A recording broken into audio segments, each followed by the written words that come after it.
So hello all. It is my pleasure to be here with all of you today. I think in past years, I've joined this group as a client, but today I'm excited to join you all as strategic claims and client engagement leader here at Marsh. And so as Tom has already covered, in the risk study, despite the pandemic changing all of our lives from a personal and a professional perspective, I think pandemic risk didn't make the top 5 risks of highest concern to tech companies, right? So what it did do though, it was highlight for all of us the importance of resilience and trust. And we're going to continue that discussion today by diving into the risk management perspective, and in particular, how this renewed focus on resiliency and the supreme importance of trust impact our day-to-day. And so I have with me 3 esteemed panelists I'd like to introduce now. In one case, I guess reintroduce. But first, I'd like to welcome Tamika Puckett. She is the head of cyber risk management for Zoom.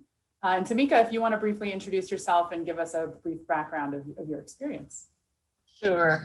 Thank you for having me, Liz, and good morning all. My name is Tamika Puckett. Last fall, I joined the security team at Zoom Video Communications, and I'm responsible for Zoom's cybersecurity risk management program. And I'm happy to be participating in today's conversation. Great, thank you, Tamika. And next, I want to keep the welcome warm for Jim Prosser. We're going to bring him back in to our panel. So Jim, if you want to nod hello again, I know that you just spoke with everybody and we know. Yes, hello. Long time no see, everybody. Right. Thanks, Jim. And then also, I want to welcome Martha Shikeski, VP of Risk at Groupon. And Martha, if you want to give a brief introduction and background as well. Great. Yeah, thank you, Liz, for extending the invite to be here. And just as a side, Liz and I did work together for a long time at Groupon. So this is great to kind of to be here, to really talk about my experience and our, some of the work we did together. I have been at Groupon for about 8 years now. So kind of long career, staying from just post IPO until current day. And I do oversee the risk org, which various functions. And one, I think that today, just building out a lot of the, the trust and support and the, the insurance programs. And thank you again, Liz, for inviting me. Absolutely, happy to have you. And so before we dive in, I want to take a quick poll of everyone out there in the audience to just gauge where we all are, where we're sitting in this discussion. So hopefully you can see the question now. How important are resiliency and trust to your organization? So it looks like overwhelming majority is foundational to everything that we do, which is really unsurprising. I think we're all pretty aligned that these two concepts of resilience and trust, especially for our industry, are viewed as integral to our success in organizations. So let's get into it. Going back for a second to the risk study, I want to look at responses to that question. How has the pandemic impacted views on resiliency? If we can pull up that slide real quick, just so we can see the answers there. Yeah. So for the tech industry generally, I think more than half respondents, indicated there were some near-term decreases in revenues or a slowing in growth, or that revenue and growth was mostly unaffected. And the vast majority of respondents noted that the impact on the operating environment for us in tech was fairly minimal, or maybe there were some glitches, but ops were generally running well. And I think that that's largely a result of the way that we do our business here in tech, right? But Martha, I want to kick it to you first. Was your experience at Groupon in line with these results? So yes and no. I think Groupon, it is a tech company, but it's also e-commerce. So just based on our business model and what, Groupon's, bread and butter is local services, events, food and drink. I mean, COVID just paused a lot of our business without us being able to do anything about it. So from an operational standpoint, I think it was minimal disruption. We pivoted well, we got our employees, what they needed, we had access that was appropriate. But from a revenue standpoint, we were hit harder. I mean, now I would say we're in a period of some real regrowth as things are opening, but yeah, just the demand for experiences was not there because nothing was open. Yeah, and I can imagine as we emerge from this, that demand's going to come back probably tenfold, because I know myself, I would really like to go out and have experiences right now. Yeah, and I think many opportunity. Yeah. Right. Yeah, I think that's right. And so Tamika, Zoom became an avenue for resiliency and connection for everybody else, right, during the pandemic. And So I'm curious though, from your perspective, what was Zoom's experience? Well, as we all experienced, the demand for video conferencing grew astronomically when the country and the world began to shut down in response to the pandemic. And I recall an article that I read, I think it was something with CBS or one of the periodicals, where our CEO, Eric Yoon, said that he literally had to shut his phone down because everyone was calling him. The demand for the product, I think in that original day that they started to announce the shutdown, surged 15% and more afterwards. Zoom had to respond for the demand for the product, which ultimately resulted in significant growth in not only personnel to support the demand, but also address some of the security concerns that became evident once the product was more widely used. A significant focus was placed on Zoom's security posture and the maturity of its cyber risk management program to ensure that the company could remain resilient and effectively support customer needs. And I think, yeah, I think we all kind of remember that time, and Zoom was in the news a bit. But as Resilient kind of started to become more of a focus for all of our organizations and for the world, I think the risk management profession was somewhat unusually for us, right, into the thrust into the spotlight like never before, right? And many of us saw Bloomberg article, right, proclaiming that, and I looked this up and prepped for this discussion. The title of the article was "Risk Manager is Suddenly a Hot Job." And so, of course, while all of us in the audience knew that was always true, I just want to explore that for a quick second. Tamika, if I can come back to you. Do you think as a result, risk management is actually getting a larger voice in the room, a larger seat at the table? Oh, absolutely. In recent years, I've definitely seen and even experienced a higher level of organizational awareness around the management of risk, both in government, where a majority of my experience has been, and also in the private sector. Specifically in my previous position as Chief Risk Officer for the City of Chicago, I was the first ever CRO that was appointed at the cabinet level. Previously, as we all have experienced, risk managers are often kind of hidden or buried in finance or some other arm of the organization. But many organizations are now including risk management at the executive level and focusing on the proactive management of risk at the enterprise level, opposed to traditional reactive risk focus of things like insurance, the insurance procurement and safety and things of that nature. Many companies are now focused on maturing their risk management programs to support organizational strategy and enterprise resilience. And Martha, do you agree? Have you kind of seen a similar perspective in how there seems to be a new spotlight on risk management? Sure, I think there has been, a shift in focus, on risk. Now, what are the risks, to a company? I think we're in a time of, unprecedented connectivity, for our employees. So, what are our risks to a company? They evolve. Big part of my job that I've seen is risk being a partner with a business for growth versus a blocker. And I think that's the, misconception of a lot of companies. And what I'm also seeing, the trend of almost a rebrand of risk management to be referred, sometimes even as a trust and safety team, which I think is appropriate. If if you have users that are interfacing on a platform, you need a trusted space for them to interact. And, I think, Liz and you and I spoke about, the changes in risk. And there was an article I read about anytime you do have users on a platform, you need to look at risk and you need to look at, building this trusted platform, even something like a dating website, where there's not the idea of, there has to be money exchange on a platform to build out risk. Well, that's not the case. You want people to feel, safe. There's, cyberbullying on these social media platforms. You have transportation companies that, with rideshare, how do you build this? So I think now we're almost coming more into the spotlight of why you need to do this potentially early on to scale growth appropriately in a company versus being, like Tamika mentioned, more of this reactive, like let's be proactive and build this from the beginning. So. Yeah, I think, and you raise a good point. I have seen kind of that rebrand kind of discussions, and you and I have had discussions about that before, but that is trust and safety kind of concept and how important it's becoming. And I think, Tamika, you highlighted for a second, some of the security issues that Zoom faced, at the start of the pandemic. And I really think, both of your answers kind of highlights this trust discussion, because I want to kick it to Jim here in a second. But I know after Zoom experienced some of those issues, your CEO, Eric Yuan, wrote a blog post message to users in which he acknowledged the issues they were having. But more than that, he talked about the privilege he felt to be in a position to help others stay connected, as well as the immense responsibility that came with that. He admitted to being surprised at the intense overnight ballooning of usage and how keeping it all going was a tremendous undertaking, but that, acknowledging that, they felt like they fell short on the communities and their own privacy and security expectations, and that they hadn't designed the product with foresight that everyone in the world would suddenly be working from home.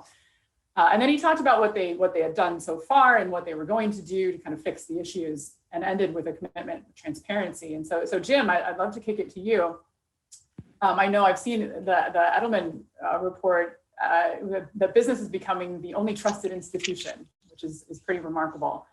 And can you share a bit about the importance of the corporate reaction in times like those? I was personally impressed with the article, but I would love to hear your perspective. Yeah, I think the frame I would offer here for you and for the audience is, trust is a bank. It's something you can go to. If you have a trust reserve built, you can get through periods of uncertainty and of high risk. If you don't have a lot of in the bank and you don't have that built, that's when you get into a hard spot. The way that the swiftness with which we made changes in the economy and in the workplace in particular with COVID was startling. It was almost like we shook a snow globe, and everything sorted to a different position and to a different arrangement than it was before. And that also too is one of those examples of trust building. Organizations, whether internally or externally, that didn't have trust to rely upon, found themselves in harder positions. And fundamentally, the quickest way in COVID times to fill that trust bank, if you didn't have already a large reserve, was through action and swiftness of action. To rather than saying things and speaking to good intentions and of wishes, but actually demonstrating what you could do for people to help them through this environment. So as we think about, I think about what Tamika has said with Zoom, they may not have had everything figured out right day one, but they moved swiftly to solve those problems. They showed rather than told people what they were doing first. They did still tell people, but it was leading with action. Yeah, I really like that concept of the trust bank a lot, because I think you're right, and I think that letter did a lot to kind of build that kind of account up, over time. So, Tamika, were you going to add to that? Sorry, I didn't want to cut you off. Oh no, I was shaking my head in agreement. Okay, perfect. That leading with action, I think it is key.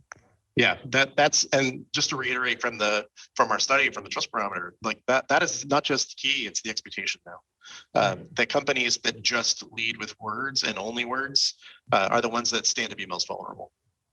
Yeah, absolutely. And so let's turn back to the risk study for a second. And I want to look at the responses to the question, how do you define trust? And I think two of the top responses to this, address the protection of customer data, contents, or assets. And Tamika, there's been a large focus on cybersecurity and risk management for a really long time, right? Definitely pre-pandemic. But how would you describe the focus now? And I love, again, bringing this back to kind of this idea of the trust bank. But how would you describe how this focus feels now as it relates to trust in these areas? Well, given the current climate and the many occurrences of privacy data breaches that we've all experienced in recent years, I think trust for any organization is definitely top of mind. Organizations have realized that trust and reputation are key enterprise risk. Proactive measures such as the ones like Eric Yuan's blog post that you mentioned, and his openness to accept responsibility for any shortcomings, and also the willingness to share the improvement plan. There was a 90-day improvement plan that was shared community-wide or internationally. And not only did we share the plan, but he also provided updates on progress. So kind of speaking to what Jim was talking about, it's not just, saying what you're going to do, but also demonstrating and being actionable. And those are just a couple of examples of ways that a company can promote that trustworthiness and also protect their reputation. That's right. I think we saw a lot of that. I know in at the employer level. I think with really good employer reactions, there was this focus on transparency, and I think that worked at the business level, obviously, as well, which I think is another good example borne out by that blog post. But Martha, switching the lens a little bit, I know many tech companies work with tons of suppliers or like merchants. And while we know that contingent business interruption was like number 4, right, in the top 5 risks, I want to shift the lens a bit, and because I know you and I know your role at Groupon, and you work a lot with the merchants that Groupon features on the site. But what role does trust play in the management of those relationships? Yeah, so I think you're looking at trust. You have to look at who your key players are. So for Groupon's business, they're customers, they're merchants, and from the customer side, we look at you're storing your credit card information. So you want to make sure that is a secured platform for that. But our merchants too, obviously they're getting paid. So they're giving their banking information. They want to make sure that a company has security protocols in place. A merchant, or vendor, supplier, however you want to refer to them, in certain companies, like if you're having digital commerce companies who have drivers or whoever the players are, they all want to have a secure platform and a trusted platform that they're working with, because it affects them just as much as it would a customer. You don't want to lose a vendor or supplier, or for us specifically a merchant or a customer. And the brand is just as important for both sides, because if there is an event that occurs or any thing that is going to affect that brand, it's also going to affect a merchant potentially from losing those customers and not being able to get them back. So you want to look at it from that lens, that it's not just as much one-sided, but how do you build this platform for all your users. And I bring up I was just talking to someone at a grocery delivery company, talked about you sometimes forget about some of the players, which are like the drivers. How do they feel like trusted as part of that whether it's a cybersecurity breach or just an event that occurs from a safety perspective, that's also going to affect them. So identify your key players. But for Groupon, yes, it would be looking at from all different lenses. Yeah, I love that. I think that's such an important reminder, because I think the tendency is to think of our individual consumers as the customer. And for many of our companies in the tech industry in particular, our customers run the gambit. It's our partners, it's these small businesses that we do business with and for. So I think that's a great reminder. And one thing I want to add into is that came up is reviews. You see customer reviews a lot, but you're also reviewing the business. So the merchants, vendors, suppliers are concerned with that content that is out there now too. So how is a company handling that user generated content on their sites? Yeah, and just to add on to that, what Martha was saying, there needs to be an understanding that while, particularly in marketplace-based companies, you might not have an employer-employee relationship with the courier, with the shopper, with the person who's out in the field. Consumers don't necessarily see it that way. And then while you might not understand them as part of your corporate restructure per se, that is a legal fiction or an organizational fiction that doesn't exist out in the consumer mindset. So be mindful of that. Yeah, I like that, and I think it just underscores that consumers and all of our partners and even our employees, which I think we'll get into in a little bit, expect to have a seat at that table. And so when you're thinking about trust and resiliency, you have to think about it in each one of those areas.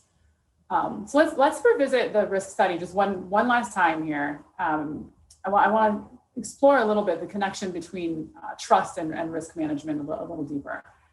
And so we can see that trust is a core part of our ESG discussion. Our trust and impact to TCOR, our total cost of risk.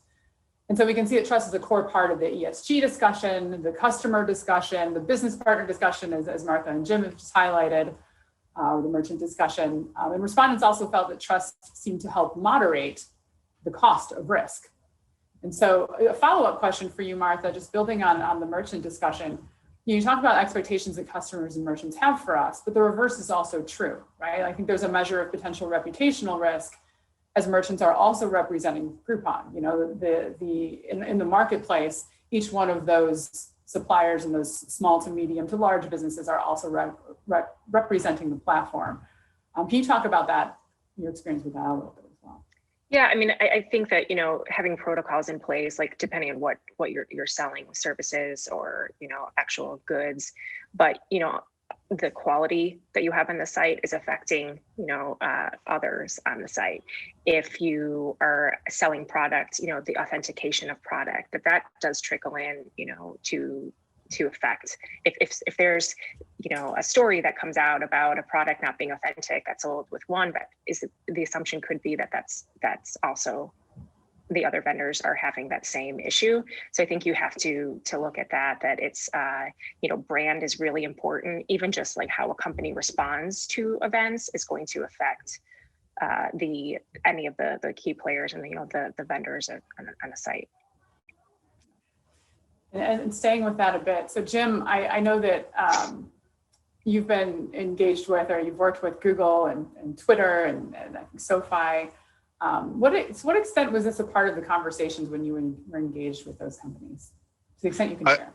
It was a huge amount, and I imagine that there could be some folks from those organizations out in the audience today. Hello, it was foundational. You know, like it underrode everything that we did, not just because we wanted to be, you know, seen as credible, seen as an aspirational brands in all those cases, but also because we were, especially in Google's case, holding so much information about people, you know, that related to their daily lives. Having high degrees of trust was not only a risk management component, but basically an operational license component, and one that we had to earn, and the company still has to earn every single day. That question, it's not a thing where you can just be like, okay, well that's, you know, done and dusted. Like we're trusted now. We can go back to doing other things. It has to be cultivated specifically, and it has to be cultivated intentionally, and it has to permeate everything you do. It can't just be, well, this is the campaign that we have to build trust. It has to be reinforced in all communications. It has to be reinforced in the product and how you explain what information is being collected and what it's being used for, giving people a feeling of efficacy over their choices, and ultimately delivering them value. And that's how you cultivate that trust. I would say too, you know, I would encourage people to not just rely upon sort of proxies for trust, but to try to like actually get to what trust levels are inside companies and what are the drivers of it, and not just look at things like, say, Net Promoter Score and say, well, you know, like if people are willing to recommend us, like that's good, you know, or even worse, like just looking at usage, right? Usage does not necessarily connote trust. Especially in an environment where we have, you know, several large, depending on who you would talk to, you know, they might say oligopolic enterprises, you know, that you basically can't not use if you're using the internet, let's say. And so usage is not a proxy for trust. It needs to be considered on its own merits. So sticking with that for a second, what are the proxies for trust? To the extent there are any, like if you're an organization that has decided, yes, we have to absolutely double down on this and we want to measure, you know, like what gets changed and what gets measured. What is a good way to do that? Yeah, I mean, there's lots of great tools out there. I mean, obviously we at Edelman have a tool that's specifically designed around that. We have a tool called Edelman Trust Management that speaks specifically to this. But really it's a thing that you have to measure explicitly, like I said, and ask people like, do you trust this business? And then, you know, why or why not, right? It's not enough to just know that trust either does or doesn't exist, but what are the levers for your particular business? Because those are gonna shift and be slightly different depending on what the enterprise is involved with. So for instance, if you're a pure play digital company, you know, you don't have any, you know, kind of, you don't work with atoms in the world, versus, you know, somebody who's, you know, say, let's say Uber, moving, helping move cars and materials around in the world. Your drivers of trust are going to be vastly different based on the dynamics of the company. Yeah, that makes sense. And so coming back a bit to this concept of cost, Tamika, I want to come to you for a second. To the extent that there's a lack of trust, how would that impact? And this feels like such an obvious question, but I'm going to ask it anyway. How would that impact Zoom from a cost of risk perspective, or just from a cost perspective? Sure. Well, I mean, people use Zoom because they trust it. They use most products or services because they trust them. Obviously, a lack of consumer trust would devastate any revenue generating organization. Reputation is everything. If you have a bad reputation, people won't trust your products, they won't use them. So I would say that a lack of trust directly impacts reputation and results in decreased product use, which directly impacts revenues. Additionally, an organization may also experience an increase in liability claims. So when we look at it from a risk management standpoint, claims that are arising from actual or even presumed exposure of consumer data, as we're talking about, trust of and safety of a product. Furthermore, as Jim stated, trust permeates everything. So a loss of consumer trust could also directly impact employee behavior, resulting in decreases in employee trust, especially when there is an actual or perceived lack of organizational company transparency. So I would say that decreases in employee trust could also manifest themselves into increased employment-related claims, such as discrimination claims and workers' compensation claims. So ultimately, it all ties in together and has a lack of trust has a direct impact on the company, its ability to earn, and its ability to provide services if its employees don't trust it. Yeah, I think that focus on the erosion of trust and the impact that has on the employee base is a really important one that doesn't as often come to the forefront. And I think in risk management, it's more in our kind of thought process as you also deal on the insurance side with claims. And I know you have a long history in the work comp area, Tamika. So you can feel pretty viscerally in risk management that impact that I think sometimes gets lost from the strategy and the business side. But switching just a touch, Martha, one thing we haven't really gotten into yet today is trust and its importance in the ESG, or environmental, social, and governance kind of side of the initiative. And the Edelman Trust Barometer noted that 86% of respondents expect CEOs to take the lead on social issues. And so can you talk about a bit about what you've learned from a risk perspective after the events of this past year from a social perspective? Just what you've learned in terms of reputational risk and kind of a comment on this, CEOs are expected to take a stand and how you felt that really impact your day-to-day. Sure. Well, and the one thing, just to echo with what Jim and Tamika are saying, reputational risk is, I think, the biggest risk to a company. And there are parts of it, but it's a non-quantifiable risk, which is so different than the other. If there's an event that triggers, how do you get back that trust? From a customer, from a vendor, from an employee. So that's one thing I want to start with. But yeah, what I think is a risk that companies need to start identifying is their corporate social responsibility and what they want to do. How do they want to respond? COVID has, in just the last year, not just from COVID, but we've had a lot of impactful events that have occurred in the last year. How does a company want to respond to that? Do they want to be public, taking a political stance? Do they want to be public in supporting organizations? I don't think it's enough anymore to simply tick boxes to say, we're going to donate money here, we're going to do this, but what do we want to do? And that trickles into, from your customer base, your, merchant, vendor, supplier base, and for your employees. And the one piece, like Tamika, you mentioned, we forget the employees too. They're your customer too of your company. So, you want to make sure that they're heard, too. But companies have an opportunity now, I think, to position themselves, to build a more authentic brand, to be agile, to be competitive, but to do it, responsibly. And but I would encourage companies to potentially identify that as like social risk, corporate responsibility as a risk to look at if you're doing ERM assessment, but to add that in. And Tamika, I know that you've done a lot of work in the ERM space, from the ESG perspective, and again, focusing in on kind of how businesses are being expected to comment more. What have you seen in this area? I think that what we've seen could also be demonstrated. She talked about companies that are going public. The NASDAQ has put in responsibilities for organizations to support, not just write down what they're going to say or say what they're going to do, but also demonstrate what they're going to do, and require that they have diverse boards that can participate in these conversations of corporate social responsibility and have a diverse group, a diverse way of thinking about things, as opposed to practicing what was become known as a group thought or group think.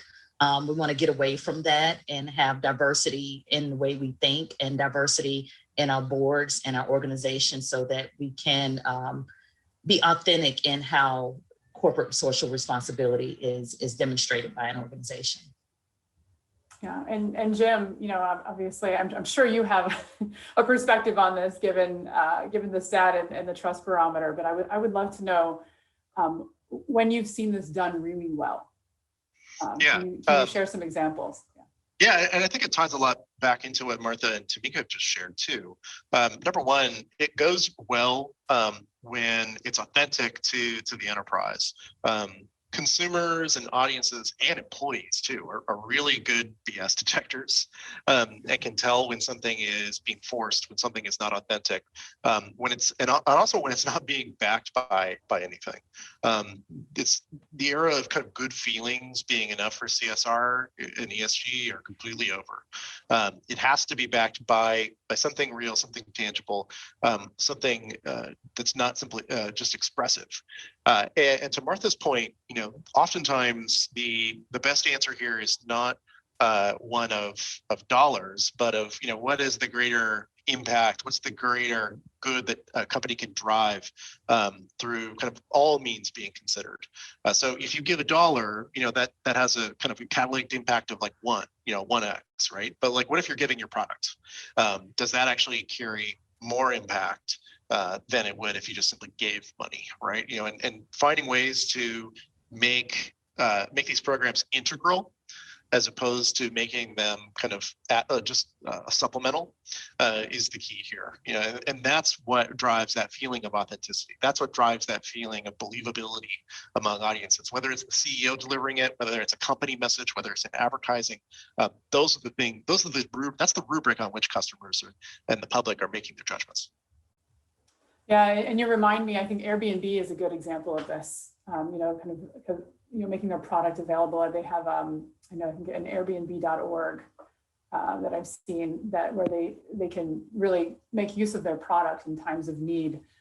Yes. If there's a catastrophic event, or in the pandemic, and I think that's a great. Yeah, and even pre-pandemic, Airbnb was very active here in my native Northern California, making their platform available to, say, folks from Paradise, California, where almost the entire town burned down, and saying, hey, here's hosts of ours on the Airbnb platform who are opening up their homes free of charge to people who need to evacuate, who need to get to a safer space, and doing that, using the tools they already had in a way that really nobody or very few other enterprises could.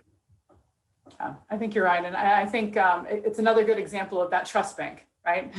That building that trust bank that hopefully you never have to draw upon in the future. But I want to ask all of you a question just about the last year, and whether it's pandemic related or driven, or a lot of the social unrest driven. But I know, especially for Martha and Tamika, I know your roles have changed pretty considerably in some aspects as a result of the pandemic. And I would love for you to just kind of share, how those roles have changed, especially in the lens of resilience, the new focus on resilience and trust for each of you, and Jim, you included, because I'm sure I know this has been a pretty impactful year for you and all that you do as well. But Martha, I'm going to kick it to you to start. Well, I think the last year for all of us, I think I can speak for it, that companies have to pivot quickly. Risk change. What I have seen, and especially I've had a long career at one company, really seeing, the evolution of a company, risk tolerance levels change. And, when you're pre-IPO, you have certain risk tolerance levels. When you become more mature or public, and now you have an event that is unprecedented. So how do you encourage growth, but maybe allow a little bit more risk that you wouldn't have had? I also think that risks that I saw a year ago have changed. Like I would have said pandemic risk. Now, I don't think that's the top risk to a company, because I think that falls into so many different areas, like whether it's business continuity, cyber, competition, supply, reputation, they're all, part of it. I don't know what's necessarily the highest. And we saw that, I think, in one of the surveys here, that's not. And then talent is one that a year ago, a lot of companies had to potentially, reduce or look at resources differently.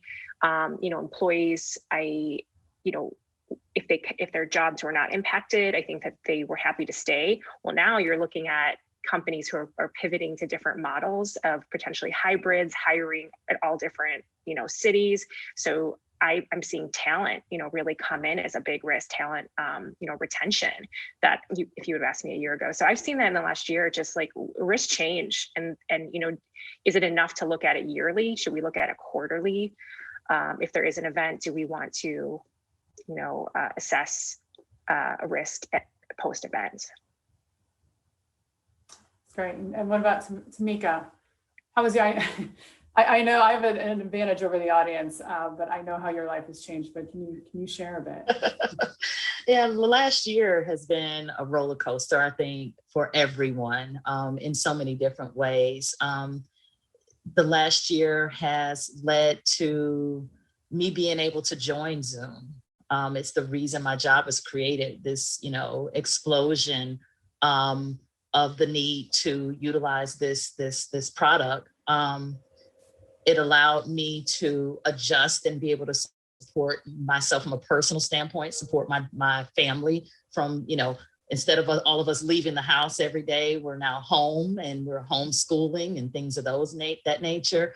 I, as Martha mentioned, from a talent perspective, a good majority of Zoom's employees are remote. There have even been some office spaces that have closed because of the remote workforce. I compare Zoom to a toddler that became a college student overnight. It was like all of that normal growth and maturity and the time you get to mature, you get your license, you learn to drive and all of those things. We didn't have that as an option. We literally went from being a kid to being an adult. And so there's been a scramble. And the company, I think, has responded by focusing on building that product resilience that we've been talking about, and also fostering that consumer trust and employee trust so that we can continue to grow and provide our services in a safe and reliable way.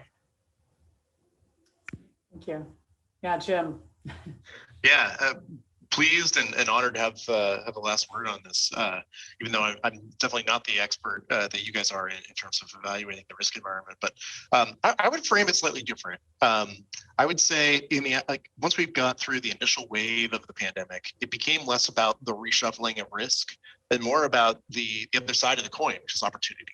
And as we've seen and talked about largely, like the pandemic afforded companies and still affords companies an opportunity to go kind of first principles and think about what it is they want to be doing, how they want to do it, how they want to resource themselves, how they want to structure their employee base, et cetera, and provided a license to do that.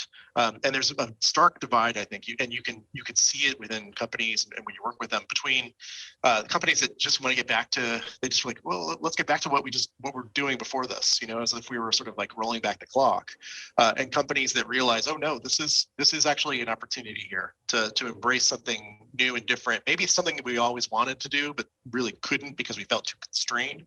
And COVID provided a catalyst or a spark to make those changes happen, or some realization that you've had about the business that occurred because of COVID. As we've seen with Zoom, for instance, it fundamentally has changed the way that work is done, not just in this country, but worldwide. And then the risks will fall out of that, and the great risk management and great legal colleagues that I've had in my career have always been the ones who were opportunity first and then evaluated risk based on opportunity. I hope everybody here has that kind of partnership with their colleagues in other parts of their organizations. I think that's wonderful. And I think that it kind of ties back to one of the first things that Martha noted. And Martha, I can't remember what you said, but really looking at risk, exactly, but risk management in particular is now being seen as a true resource to the organization, as opposed to the part of the company that just says no. The Department of No is what we all like to call it. So, and Jim, I'm going to give you one more last word. How's this? Just as a communication specialist, right? How would you recommend that risk management or finance engage with you on trust discussions? Yeah, do it before the things hit the fan. Get to build those just like trust on an institutional level as a bank, so is it between people. And the connective tissue that you can build by just getting to know one another, understand like how each of the parties work, how departments operate, what their needs are, and also who to go to even will be so additive for those crisis moments, but also hopefully identify and spark new things to arise, of new opportunities to work together. And also fundamentally, I just at a practical level, when it comes to say investing in trust and the budgets that need to fall out of that, being able to work together to make cases to go invest in trust. But if you bring risk management and comms together, it can be really powerful. I love it. I love the theme, right? Keeping with the trust bank and investment in the language that you're using. I think it's a really great way, great perspective to look at it. So thank you all for your time and your perspectives today. It's been an incredibly tumultuous year, but I think one that's impacted the technology industry in really profound ways, right? I think from an operational perspective, many of us weathered the storm pretty well, I think by virtue of the way that we work. And from a revenue perspective, I know it was a bit of a mixed bag. But following up on what Jim said, really well, I think we'd also agree that the year has made us all better at what we do.